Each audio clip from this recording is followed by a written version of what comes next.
One human man gave up everything for a small alien boy nobody wanted. His money, his home, his blood. And when he opened his eyes again, he was lying in a royal palace, engaged to the most powerful queen in the galaxy. But the truth behind this will shock you. Because the boy he saved was not just any child. He was a lost prince. The hunters chasing him worked for someone inside the royal family itself. And the queen, she knew about this human long before he ever knew about her. In the next few minutes, you will learn 3 things. 1. Why a broke salvage worker from Texas took 8 shots for a deaf alien child he had just met. 2. The ancient alien law that forced a queen to marry the man who bled for her son. And 3. The final secret about that deaf boy that changes everything you think you know about this story. Humans are weak, the alien said. Humans are small. By the end, the whole empire would learn how wrong they were. Let me show you exactly how this happened. Jack Mercer was nobody special. At least, that is what he told himself every morning. He was 36 years old. He came from a small town in Texas. Back on Earth, he had served 4 years as a Marine. Now he worked as a salvage hand on Meridian 7, a rusty space station on the far edge of human space. His job was simple. Old ships came in broken. Jack cut them apart for scrap metal. The pay was bad. The air smelled like oil. But Jack did not complain. He had one dream. He kept it in a small account chip in his pocket. 12 years of savings. Almost enough to buy a small ranch back home. Almost enough to stop being alone. Then the cargo ship arrived. It was a smuggler ship, burned and limping. It crashed into Dock 9 just after midnight. The crew ran before security came. Jack got the call to cut the wreck apart. Standard job. Nothing strange. Until he opened the last cargo crate. Inside, hiding under torn blankets, was a child. An alien child. His skin was soft green, like spring leaves. His eyes were huge and violet. He was maybe 6 years old in human terms. He was shaking. He was starving. And around his small neck was a slave collar. Jack froze. He had seen many bad things in his life. But something about this small, terrified face hit him like a punch. "Hey, little guy," Jack said softly. "It's okay. I won't hurt you." The boy did not react to his voice at all. Not even a blink. That was when Jack understood. The child could not hear. He was deaf. So Jack did the only thing he could think of. He sat down on the dirty floor, far enough not to scare him. He took out his lunch, a protein bar and an apple, a real apple from Earth. He placed them on the floor. Then he waited. 10 minutes passed. 20. Slowly, one small green hand reached out and took the apple. That was the moment everything changed. Jack just did not know it yet. Station law was clear. Found aliens with no papers were salvage property. They were sold at auction like cargo. When station boss Dren Holt saw the boy, his eyes lit up with greed. "Rare species," Holt said. "Collectors will pay big for this one."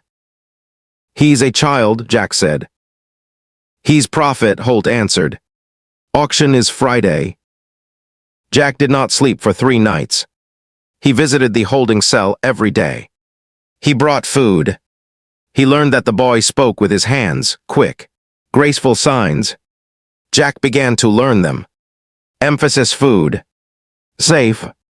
Friend, emphasis. The boy's first sign to him was simple. 2 hands forming a small roof. Home. On Friday morning, Jack walked into the auction office. He placed his account chip on the desk. 12 years of savings. The ranch in Texas. His whole dream. "I'm buying his freedom," Jack said. "All of it. Take it." Holt laughed, but he took the money. The collar came off. The boy looked up at Jack with those huge violet eyes, confused, as if asking why. Jack knelt down and made the sign the boy had taught him. Friend. That night, the boy slept safe in Jack's tiny room, wrapped in a marine blanket, holding Jack's sleeve in his small fist. Jack sat by the door with his old pistol on his knee. He was broke. He had no dream left. And strangely, he had never felt richer. Then, just before dawn, the station alarm screamed. 3 black ships had docked without permission. Armed strangers were moving through the halls, and they were asking every person they met one single question. Where is the green boy? Jack heard the boots before he heard the voices. Heavy steps. Military rhythm. He had marched like that himself, years ago.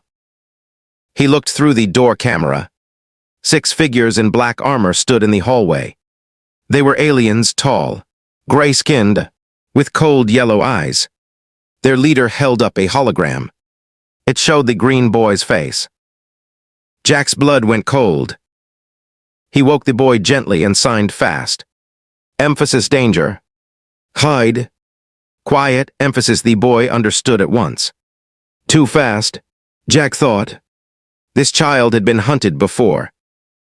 Jack pushed open the floor vent he used for cable repairs. The boy slipped inside.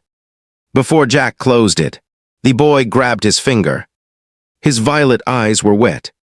He signed one word. Stay. Jack signed back. Emphasis I will find you.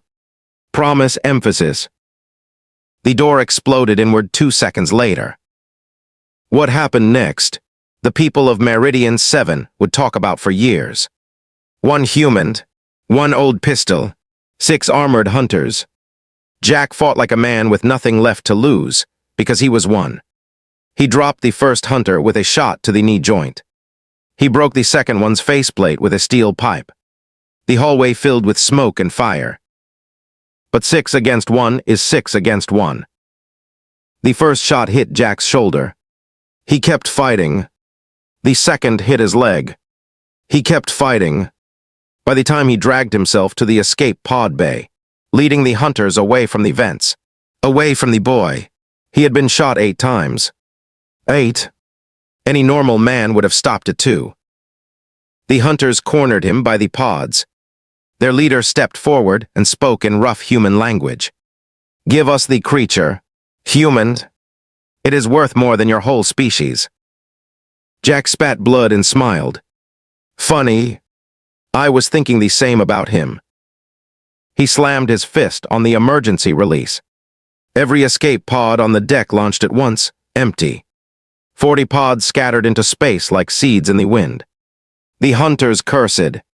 Now they would have to chase every single one. They had no idea the boy was never in any pod. He was still safe inside the station walls, exactly where Jack had hidden him. The leader looked down at Jack, bleeding out on the deck. You die for nothing. Human. No, Jack whispered.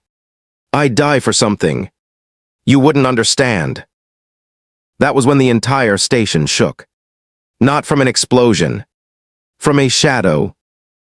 A ship had arrived outside. Not a ship, a city of silver and light, longer than any vessel humans had ever built.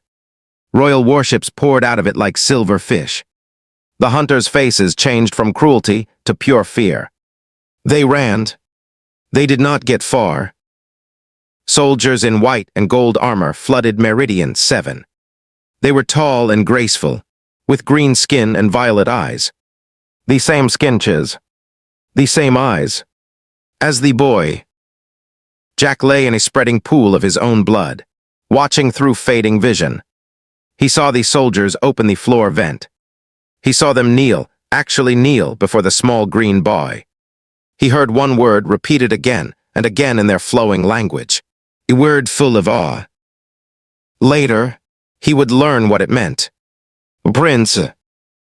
The boy ran from the soldiers. He ran across the bloody deck and threw himself onto Jack's chest, small hands pressing on the worst wound, violet eyes streaming tears. He was making sounds, broken, voiceless sounds, the cry of a child who cannot hear his own weeping. Jack lifted one shaking hand. He signed, slowly, emphasis safe now. Home emphasis. The boy shook his head hard and signed back, pressing the sign into Jack's palm so he could feel it. You are home. Medical drones swarmed them. Voices shouted in 2 languages. The last thing Jack saw was a tall figure stepping through the smoke, a woman crowned in starlight, with eyes like violet fire, looking down at him with an expression he could not read. Then everything went dark, and Jack Mercer was sure he had died. He was wrong. What waited for him was much, much stranger than death. Jack woke up warm. That was the first surprise. Salvage workers were never warm. The second surprise was the ceiling, living crystal, glowing soft blue, swirling like the inside of an ocean wave. He sat up fast. Big mistake. His body felt new and strange, like a freshly washed shirt. He looked down. The bullet wounds were gone. Even his oldest scars from the war had faded to thin silver lines. He was lying in a pod of white light, in a room the size of a cathedral, wearing soft robes that cost more than his whole life's wages. You slept for 9 days, said a voice. Jack turned. By the window stood the woman from the smoke. Up close, she stole the breath from his lungs. She was tall and regal, with deep green skin that shimmered like it held tiny stars. Her hair fell long and silver-white. Her violet eyes studied him the way a hawk studies a field. She wore silver and gold, and a slim crown rested on her brow. Where is the boy? Jack asked. First question. Only question that mattered. Something flickered in the Queen's eyes. Surprise. Maybe. 9 days asleep, and your first words are about my son.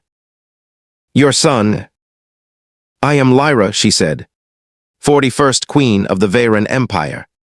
The child you bought, hid, and bled for is Prince Kale. My only son. He was stolen from this palace 1 year ago. Jack's head spun. He looked around the impossible room. So I'm where? The royal palace of Veyra Prime. Heart of an empire of 9,000 worlds, she paused. And you, Jack Mercer of Earth, have created a very large problem. She raised her hand. A hologram bloomed between them, ancient text in flowing alien script. Our oldest law. The blood bond. Written 8,000 years ago, her voice was flat. Careful. Any being who freely sheds their own blood to save the life of a royal heir becomes royal themselves. Bound to the throne. Bound to the crown's nearest unwed bearer. Her violet eyes met his. I am the crown's nearest unwed bearer. Jack blinked. I'm sorry, what exactly are you saying? I am saying, human, that by the highest law of 9,000 worlds, for the first time, the Queen looked almost uncomfortable. You and I are engaged. The silence lasted a long time. Is there a form I can sign to cancel? Jack finally asked. If it were that simple, Queen Lyra said coldly, I would have signed it 9 days ago. The law could not be broken, only challenged, and a challenge meant Jack's execution for stealing royal blood rights. The Queen made her position clear. The engagement would stand, in name only, until her lawkeepers found a peaceful exit. Jack would live in the palace. He would smile at ceremonies. He would touch nothing, change nothing, and above all, embarrass no one. The court hated him on sight. Jack felt it at his first royal dinner. 300 nobles in silk and starlight, and 1 human in borrowed robes. They watched him the way people watch a stain on a wedding dress. He heard the whispers. Emphasis primitive. Animals. The Queen's shame. / emphasis one lord accidentally served him a dish only safe for Veyran blood. Jack caught the smell wrong. Bitter and pushed it aside. Old marine instinct. The Lord's smile tightened. But every evening, No matter how cold the court was, small feet would come running down the marble halls. Prince Kale would crash into Jack's legs, climb him like a tree, and the two of them would sit in the garden, talking in hand signs as the alien stars came out. The queen watched them from her balcony. Every single evening, she told herself it was duty, watching the human, guarding her son. She was lying to herself, and somewhere deep down, she knew it. Then, on the 30th night, Jack noticed something from that same garden. A maintenance drone hovering near Kale's tower window. He had cut apart 1,000 drones for scrap. He knew every model in 2 empires. This one was the wrong shape, and it was not carrying tools. Jack did not shout. Shouting gets children killed. Instead, he lifted Kale onto his shoulders, laughed loudly like they were playing, and walked steady into the lit doorway, out of the drone's line of sight.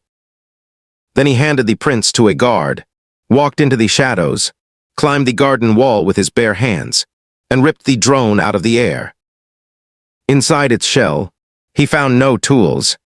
He found a needle gun loaded with venom, and a targeting chip locked onto one signature. Kale's.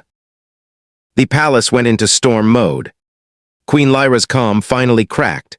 Jack saw real fear in her eyes, and real fury. But the royal investigators found nothing. The drone's records were wiped clean. Professional work. Inside work. The kidnappers a year ago bypassed 11 security rings, Jack said quietly that night, standing in the Queen's war room where humans were not allowed. Now an assassin drone flies through 12. Your Majesty, nobody breaks into a house this clean. Someone opened the door from inside. The room of generals laughed at him. The primitive, lecturing the empire. The Queen did not laugh.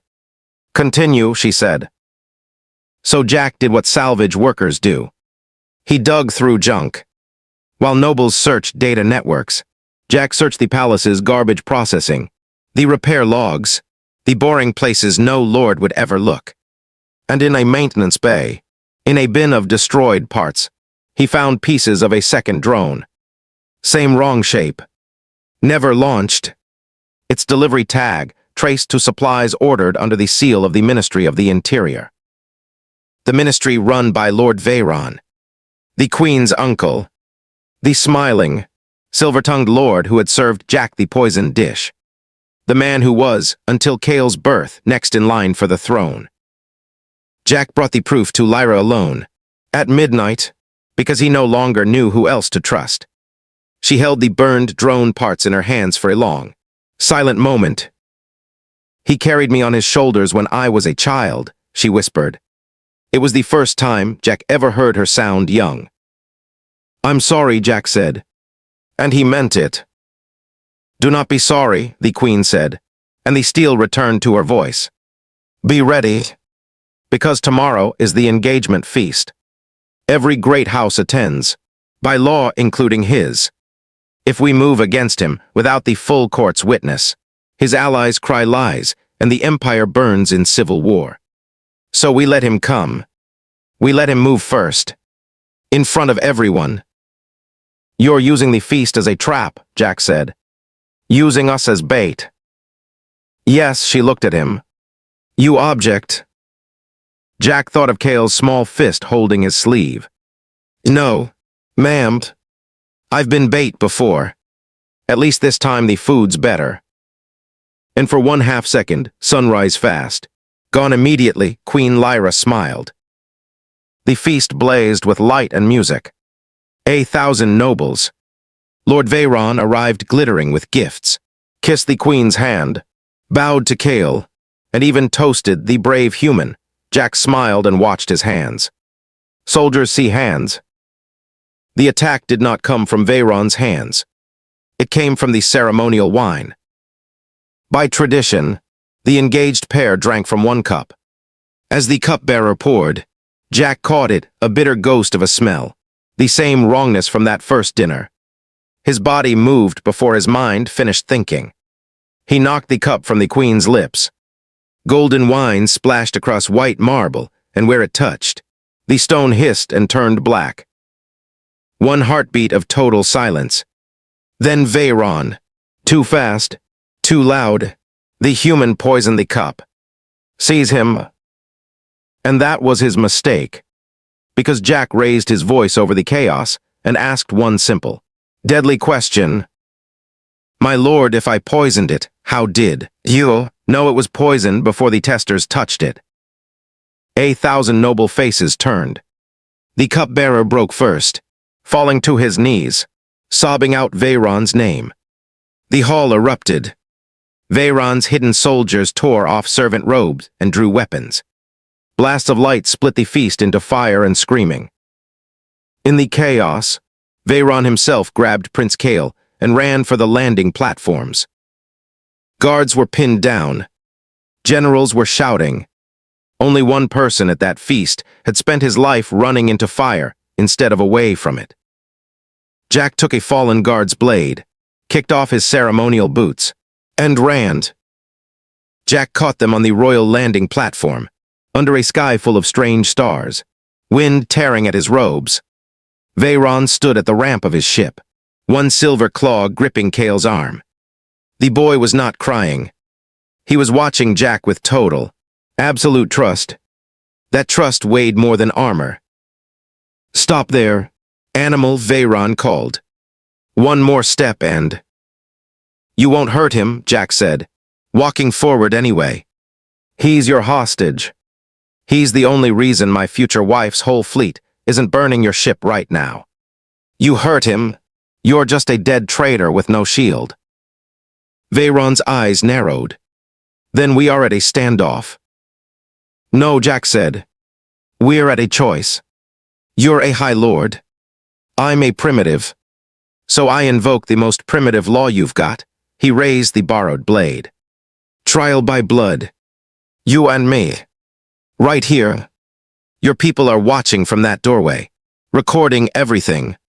Refuse a blood trial from human in front of the whole empire. You'll be a coward forever. Win, and you walk free. That's your law, not mine. It was a trap built from pure pride, and Veyron's pride walked straight into it. He shoved Kale aside and drew his ancestral blade, 2 meters of singing silver. What the Empire's billions saw on that recording, replayed for 100 years afterward, was this: a Veyron lord, faster, stronger, with 8,000 years of sword tradition, against one tired human who refused to fall down. Veyron was better. He cut Jack's arm, his ribs, his thigh. But humans, the Empire learned that day, are endurance hunters. Humans do not fight in beautiful forms. Humans wait, and bleed, and watch, and learn your rhythm, and stay standing long past the point where any sane species stops. On the 41st exchange, Veyron's perfect form slowed by 1 fraction of 1 second. Jack had been waiting 11 minutes for that fraction. He stepped inside the swing. No Veyron ever steps inside the swing, took the cut along his shoulder, and drove his elbow into Veyron's throat, his knee into his joint, and his fist into that smiling silver face. The ancestral blade rang on the stone. It was not graceful. It was not traditional. It was a Texas bar fight under alien stars. And it worked. Veyron hit the platform and stayed down. The recording devices caught everything, including Jack, dripping blood, picking up the traitor's legendary blade, and handing it hilt first to little Kale. Your family sword, Your Highness, Jack signed with bleeding hands. Keep it safe. The Empire fell in love at that exact moment. Veyron's network was rooted out within a month. He was sentenced to permanent exile on a prison world, stripped of name and rank. The conspiracy died with his house. And then came the morning the lawkeepers finished their work. Queen Lyra summoned Jack to her private garden. In her hand was a sealed scroll. The legal exit you wanted, she said. Signed by all 9 high judges. The blood bond can be dissolved. 1 signature from me, And you are free. We can return you to Earth with wealth beyond counting. Your ranch, 1,000 ranches, her voice was perfectly steady. Her hands were not. This is what you asked for on the first day. So, shall I sign? Jack looked at the scroll for a long moment. Then at her. Tell me one thing first, he said. All those evenings, watching me and Kale from your balcony. Was that duty? The queen of 9,000 worlds, who had stared down armadas, could not hold the gaze of one human salvage worker. No, she admitted softly. It stopped being duty a long time ago. Jack took the scroll from her hands and tore it in half. Then I'm staying. Not because of any law, he said. Because of you. Because of him. A man shouldn't run from the only home he's ever had. The wedding was held under the open sky so that, as Lyra insisted, even the smallest worlds may see. Earth-stunned ambassadors attended. Humanity, overnight, became family to the largest empire in known space. And at the height of the ceremony, Kale stepped forward wearing a small silver device on his throat, a gift the royal engineers had built quietly for months, a machine that turned his hand signs into a real, spoken voice. The boy faced Jack, raised his hands, and the device spoke his first word ever heard aloud in the royal court. Father. There was not one dry eye on 9,000 worlds. But here is the secret the Empire never told outsiders. Kale's people are not truly deaf. Their species hears something deeper, the emotional sound of a living heart. In that dark cargo crate, the boy heard hundreds of hearts pass by. Greedy hearts, frightened hearts, cruel hearts. He stayed hidden from every single one. Then he heard Jack's. He came out for an apple, yes, but really, he came out because one heart in that rusty station sounded like home. The boy chose Jack, not the other way around. And Queen Lyra, who shares her son's gift, knew exactly what Jack Mercer was the moment she stepped through that smoke and heard a dying man's heart still beating for someone else's child. The law never trapped anyone. It simply made official what two royal hearts already knew. Some sacrifices are not losses. They are doors.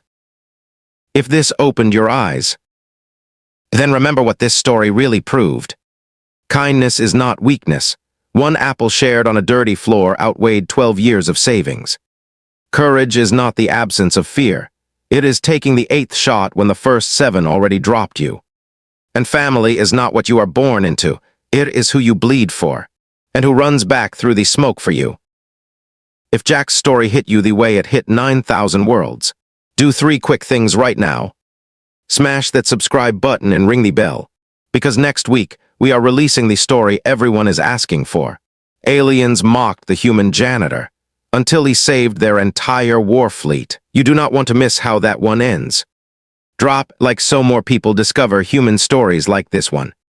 And join our free HFY newsletter linked in the description for an exclusive bonus chapter, Queen Lyra's diary from those 9 days Jack slept. That will never be posted on YouTube.